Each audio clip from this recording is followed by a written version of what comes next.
Yep, that's it. Here I am. Sunday. Sunday. What am I doing this on a Sunday for? I'm supposed to be taking today off. Wow.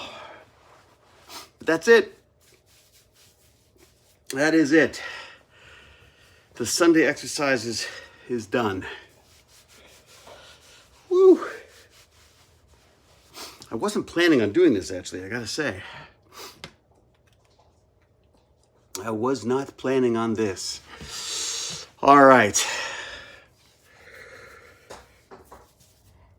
What are you doing, you mad and crazy dog? She's playing fetch with herself. She's literally playing fetch with herself. I don't know if you can see this.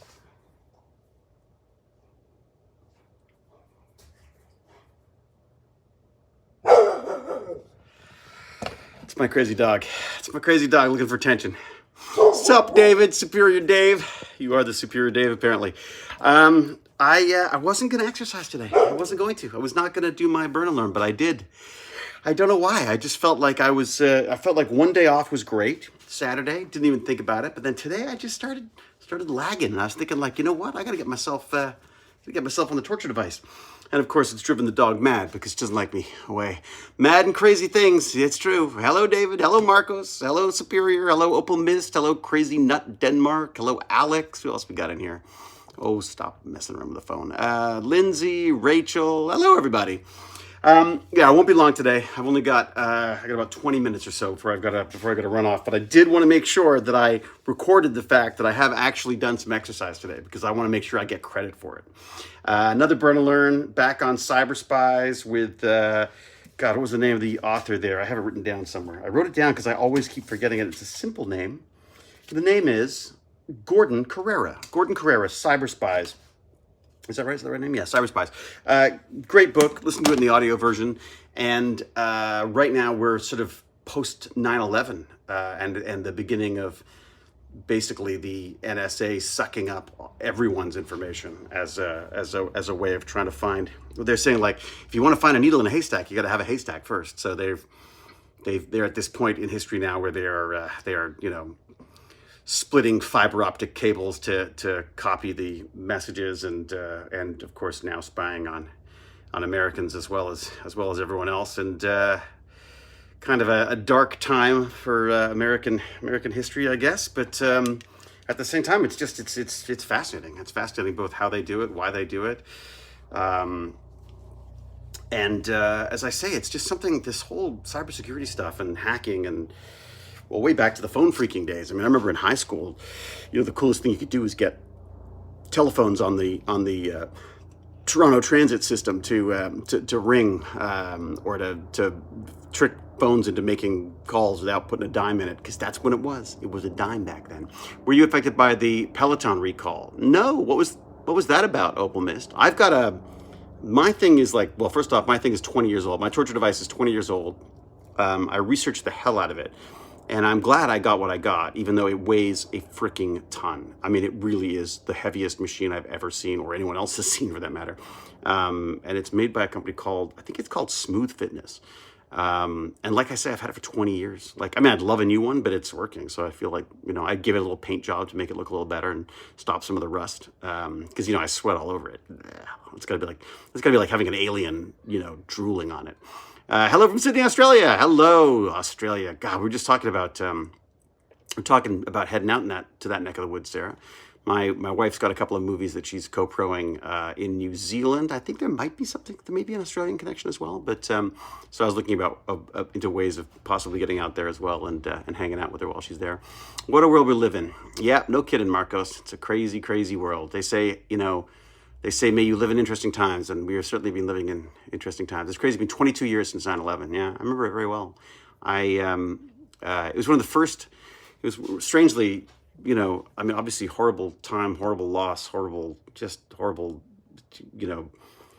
paradigm shift in our lives and in history. But I did have a very long and lovely dinner with my wife that night. We were all sort of trapped in Toronto, and ended up having a lovely chat with her, and so that's that weird it's kind of like that Come From Away play, where they sort of manage to find some joy in this miserable thing.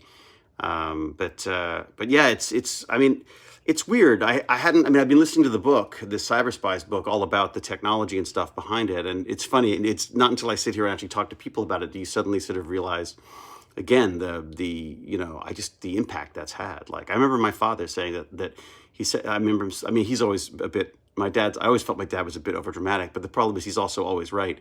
So I remember him saying like, "This changes." He's like, "Dibach, you don't understand. This is it's everything's different now." And I was like, "Yeah, Dad, sure, type thing." But he was right. I mean, completely different world. Every day I am grateful to be Canadian. Some Brennas.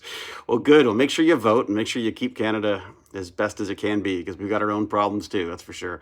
Alex, I literally slept through the entire event, woke up at like 3 p.m. that day. Wow, boy, that's lucky you. I was in college when 9/11 happened. They were showing it on the TVs in the school. Everyone was freaking out. Yeah. I was literally in the dentist. I was in the dentist waiting room and I was listening to this terrible country and Western music and thinking, oh my God, please someone change this channel. And suddenly they broke in with this news about the planes. And yeah, I don't know. Sorry, I don't mean to go so dark on today's stuff. I'm sorry. It's just, as I say, the repercussions in the cybersecurity world and in the espionage world were huge, absolutely huge. Where basically the gloves were off, and our government, I guess specifically the executive branch, I guess is more the one who was in control of that stuff at that point. Just leapt into the fray. Basically, they just wanted all of the information they could possibly have, and I think they were also embarrassed too, right? I mean, we had.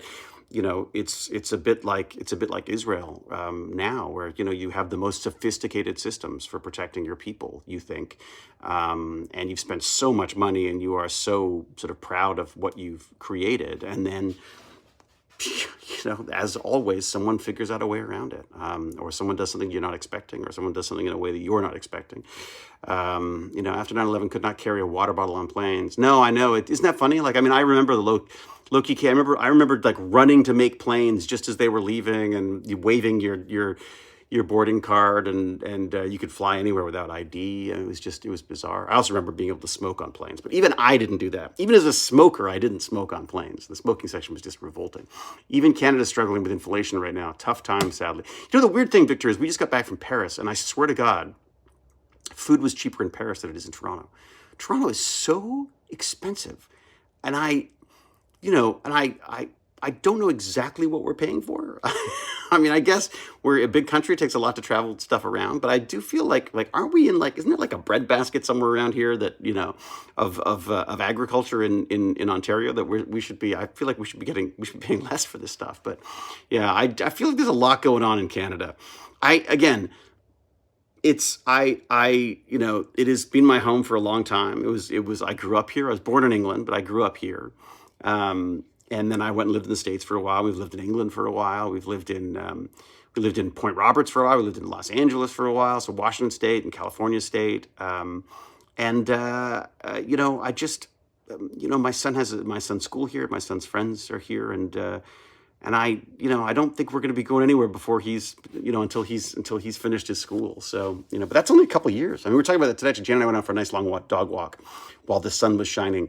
And we're talking about sort of what to do in the future, and we're trying to debate because my wife's father left her a house a family house basically that's in Warwickshire, and it's just beautiful. Like it's this amazing place in this little tiny village. There's a little river, and there's fields, and I mean it's something crazy like 25 acres, but it's all like floodland, so it's sort of useless. Sheep float by and stuff if you put them out there. So I wondered about maybe doing some glamping or something, or having some fun with it, in some way, shape, or form. But mainly, I just kind of want to become Colin Furze. I think I just want like a pig and a tractor, and then just to make crazy adventures and be like a weird eccentric YouTuber of some sort. I'll probably still be doing burn and learns at that point because I'm in a desperate attempt to stave off diabetes and stuff. I mean, the whole point of these is, I get to do my spiel. So the whole point is, this is my burn and learn. This is my attempt to stay fit and alive long enough to enjoy my golden years with my brilliant, beautiful wife Jane and my fabulous son Baz and my ridiculously strange dog Huzzah and our gecko. all of which I think are probably going to outlive me, given the way they are. The older you get, the faster time goes. Yeah, it makes sense, though, Opal. I was thinking about this the other day. When you're younger, 15 minutes is a larger percentage of your life, so it makes sense it would feel longer. Whereas now, a week goes by in a blink of an eye, because a week is such a tiny percentage of what you've lived already. So I'm convinced it's partially just the fact that we have experienced longer periods of time, and thus shorter periods of time don't feel as lengthy. Although it's weird, I feel like my days sometimes drag by, and then the weeks fly by, and then other times I feel like the days fly by and the years drag. I mean, for some reason, 2023 feels very long. This has felt like a very, very long year. Not necessarily in a bad way, but it just feels like it's been going on for a while. So, there's the intro. Exactly, Marcos. 20 minutes in, I did the intro. And I really must keep an eye on the time. Please don't let me stay beyond 4:30, because I've got a friend coming for dinner, and I really don't want to greet him looking like this, because that would be bad. Hi from North Carolina. Woohoo! Hello, North Carolina. After 22, it feels like, what is it? After 22, it feels like time sped up. 34 now. Oh yeah, you just wait. Wait till you hit the 50s. I feel like the days are slower than the years. Yeah, sometimes that's true. Another good day for a burn and learn. Oh, good. Yes. Hello from Poland. Well, hello back to Poland. I've never been to Poland. I always thought that would be kind of a cool place to go to. I think having children makes it go quicker too. Well, you know why, Lindsay? Because you've got a living, breathing, growing yardstick of time. You look for them and they're here, and you go, oh, right, I guess that means time's passed. You know what I mean? 23 was a mentally taxing year. That's possible. Yeah, maybe that's what it is. Dog distracted you by playing. That's right. Time is a crawl most days for me. YouTube is a black hole, except burn alerts. Oh yeah, no. This is a fabulous use of your time. What have you learned? You've learned that the NSA was splitting fiber optic, transport cables and siphoning off all the information and trying to figure out who's who. Apparently, the way they did it was they didn't look at all of the data. Although who knows what they did? I'm sure we don't know half the truth. But apparently what they were doing is they would have they could get everyone's phone number and all of the phone numbers that phone number contacted, which of course very quickly multiplies into the millions. But they didn't have information about so much as what was being said as just what connections were being made. So they could the idea was that they could create these networks and see where, any potentially malicious numbers connect, if there were any connections between them, if there were any ways of finding unknown assailants and stuff, and again, all under the auspices of protecting us. It's a weird thing. I mean, I do think a big part of our government's job is to protect us, but it is kind of creepy when you think about certainly when you see some of these really peculiar politicians in positions of power. This Speaker of the House just seems like a freaking lunatic. I mean, what the hell? I mean, what do you ask me what I think? Just read the Bible? I'm like, not very helpful. So yeah, there's some weird people in positions of power, which makes me very nervous when you start thinking about people intersecting all of these messages and reading them and stuff, whether they're reading the messages or just knowing who you're connected to. There's just I don't know. It's a weird thing. I mean, I think I have sort of a slightly sort of rebellious libertarian streak to myself, where I just love the idea of a network that no one could get on. I love the idea of knowing that your information wasn't being looked at. Now I feel like I live in a world where I think about what I write in emails now, because I go you know what? I don't know who's going to read this. I think it's literally changed the way I communicate in public. I'm sort of aware of phones around all the time. I'm aware that people can record anything at any time. I mean, I'm not I don't feel like I've had to. It's not a huge change, but it's at least a consideration, I think, when I communicate with people now. It's also just getting older and realizing just don't say stupid things, even if you think it's funny, because it's not worth it in most cases. So, let me tell you about low-far radio meshes. Ooh, some Brennis. I like the sound of that. I wondered about something like that. Could you create an alternate internet that just had internet connection points? And so you could have your own network, and you would only invite on who you wanted on that network. And any of the information that was being transported around could be somehow filtered back into the internet without it being sort of like a point on the network that's being monitored. I mean, again, I don't know why. I don't know what I would be doing you know what it is? It's like a science. It's just like a puzzle. It's just like a puzzle I'd love to solve.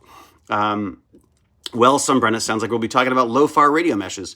Remember when people thought USA spied on us through Xbox Connect back in the day because they had that heat motion in the lenses? I mean, I'm not sure that, that the government would be spying on us, but I wouldn't put it past a bunch of companies to try to figure out what we're doing and how many people are watching a show and what kind of activity whether they're male, whether they're female, whether they're, what are they drinking? What are they eating? I mean, I do think that corporations make a lot of money off information about who we are. I'm sure that's a big part of it. It's definitely possible. It is, good, some. There you go, we'll be talking about that then. We need Dr. Rodney McKay to inspire us about leadership. Let me tell you, now a few words about leadership. I should not be in charge of anything. I think that's the good way to start. We had the Polish government read and hear about what plans our opposition had during an election, and thanks to a Canadian company, we learned about this, that they lost their year, the election. It had its consequences. Wow. Is that the Citizens Lab? There's a place called Citizens Lab here, which just sounds amazing, and I'm dying to talk to someone there. If anyone knows anyone at the Citizen Lab here in Canada, I would love to meet with them and hear about what they're doing up there. They're sort of like the go-to place. Like when they found Pegasus on phone on phone systems and stuff, they would you could leave the phone with them and they would figure out how to isolate it and work out who was getting what from where and all that kind of stuff. Is it ever too late to get into acting? I'm a 27-year-old software engineer. Stargate got I'm down that rabbit hole. You got taken in by Stargate, did you? It is never too late to be an actor. Absolutely not. I think it becomes a little harder, perhaps. 27 is nowhere near too late. And also, some life skills aren't necessarily a bad thing. Again, I will tell you what I tell everyone about acting now, is I don't think it's about just getting a photo and a resume and trying to get an agent and stuff. I think the best thing you can do for yourself if you want to be an actor is to make your own stuff. And look at us. We're on YouTube now. I've got my own little TV show. I got my own little burn and learn sweaty little TV show that I put on, like cable TV. And I think we need to be making use of that. So if you want to be an actor, I would definitely write yourself something or get someone who writes or wants to write something, or even just do some monologues from Stargate and record them. I mean, you've got a if you've got a cell phone, if you've got a smartphone, you've got a movie network in your pocket anyways. You should definitely approach it that way. I would say, again, the biggest issue with everyone, I say this to my son, I say this to myself, a big part of stuff is just starting it. Like I spent so much time plotting and scheming and never getting anything done. The reality is, it's that what is it? Perfect is the enemy of the good. I just do it. Just try something. Screw it up a million times. Just do, like, what do they say? You got to do something 10,000. You got to do 10,000 hours or something before you actually master it in any way. So the same thing with acting. Same thing, I'm sure, with YouTubing or YouTubing. It sounds like a sport. I just think you just gotta get busy with it. Try it. Try it out. Let's talk about how Rodney McKay destroyed a third of a solar system. Well, I mean, I think we've discussed this, and we realize it's not nearly as serious. It's basically uninhabited, anyways.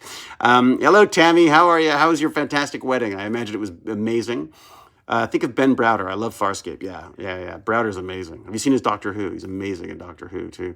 He's still behind Colonel Carter. She blew up a star. Yeah, she got a star, but that's Sam. That's Sam for you. Thank you, David. You're welcome, Mittens 101. You're welcome. Very happy, Mittens. Dayhawk Silverstar says, trying to analyze all of the data we generate is becoming easier with AI-generated analysis, but the problem is data can be very easily skewed. Yeah.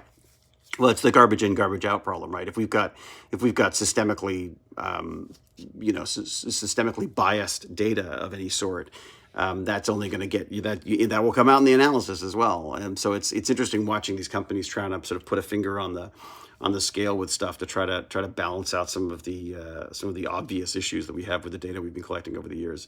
I've got to say though, this new ChatGPT latest update is fascinating to me. These ChatGPTs, the idea of being able to have your own chat interface that's based on your own machine learning model and stuff is absolutely fascinating. I'm going to be playing with that for sure. I definitely use it for analytics. Like my latest analytics thing now is looking at the data out of Canada. So Canada, well, not Canada, but I guess it is Canada. Yeah, Telefilm Canada. Yeah, so Telefilm is the funding body here. Basically, if you make a movie in Canada, you generally go through Telefilm because it's effectively free money. There's no such thing as free money, but basically the government will help fund your movie if you're making it in Canada. So everyone wants Telefilm money.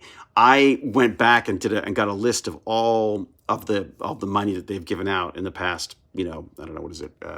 Probably like 9 years, 8 or 9 years, and I'm trying to cross-reference that with IMDb stuff because I want to see, first off, why I haven't heard of most of the ones that were made, if they had any success, and also if I can see patterns in what gets funded, because I thought that'd be kind of fun for like Jane or other producers in Canada to be able to go like, oh, look at that. A lot of the films that get funded are these, and they get funded like last minute, or they get funded right off the top, or it would just be kind of fun to see if there's any potential patterns in there that AI can help me see. Watched my Cabinet of Curiosities the other night, woohoo, and I am unbelievable. I'm sorry, I'm supposed to be believable, so I'm sorry, I apologize for that. Those mini lectures were delivered perfectly. I loved it. I wondered if the last scene was all CG. Rats? No. I'm afraid not. There are a lot of real rats in that. There was a lot of CG, yes, absolutely. Some brilliant CG, brilliant makeup effects, brilliant creature effects, and also rats on my face. I was like, so how are we going to do this? So how do we do this rats on the face thing, Vincenzo? And he's like, well, we're going to take rats and we're going to put them on your face. I'm like, okay, great, let's go. And so we did. Hi, David. Wishing you a nice Cincy here from Sunday, maybe? From Germany. I really like how much David there is in Rodney. Was he always designed this way? Keep up your personality and fun at tinkering. Oh, thank you, Emka. It's very nice of you. From Germany. I think, you get cast because of certain types of personality things you have, I think. And then as we went along, the more finger snapping and pretending to be James Bond, Rodney McKay kind of stuff. I think you tend sort of to make these characters your own to some extent. I'm not that good an actor, so I tend to bring myself to a role as opposed to the role to myself. Although I've just been to another one, a really interesting job just came up, which I've expressed an interest in. So we'll see if anything comes of it. But which would be playing a real life person, which would be interesting. Like this is actually like a person who exists already. And so that'll be interesting to see. I've never done anything like that, so I'm sort of curious to see that. I mean, I guess in Midway I played a real person, but I don't think they were around anymore, and it was more of almost like a caricature of them, anyways. But anyways, all right, where are we at? 29. I gotta go. Sunday, Emka. Hello from Sweden. Just started my 50th rewatch. That's insane. That's nuts. Wow. Still treasure my Joe Flanagan autograph and photo to this day. A bummer I never managed to meet you too. Well, I'm sure we will, Marauder. I'm sure we will. In the meantime, Flanagan's a lot better looking. His photo is much nicer to look at. Your channel inspired me to get into network engineering. Oh my God, Phil, go! Fantastic! I'm so glad. I'm pumped. Yeah, do it. I can't wait to hear about it because I love that stuff. Rodney McKay, the James Bond of science. I love it. I like that. Opal Mist Q. Q like QAnon or what's that? Don't forget the time. You're right. I'm gone. Was Stargate your favorite acting job? Pretty much. Although I've had a lot of great jobs. It was certainly my favorite TV job for sure. Well, should I say that? I guess it kind of was. McKay kind of sticks with you. You kind of like him. Have you tried D&D? I do like D&D. If you haven't, you should. There's a lot of acting in silly situations while being with friends. You'd be great. I've done a little bit of D&D. If you look on our channel, I think I've done a couple of D&D things in the past. I know I've done some. I don't know if I recorded them or not. I'm not sure. But all right, you came into the stream late. It's true, Sandy Heck, but I will say hello and thank you for showing up if that's of any consolation to you. But yes, I said I must leave at 4:30 and I will leave at 4:30 because I got to go get showered and cleaned up because my friend is coming for dinner. My wife is making a beautiful roast something or another. And so I'm going to say be safe, be kind, be brilliant. Until we geek again, I will say cheerio and huzzah. And I'll see you, I guess probably tomorrow. Actually, better be tomorrow. I'm supposed to get back into this. Oh, God. I worked out Sunday, and now I don't have any days off now. So I guess I'm right back to it. I got 5 of these. So there you go. You got 5 days to catch up with me.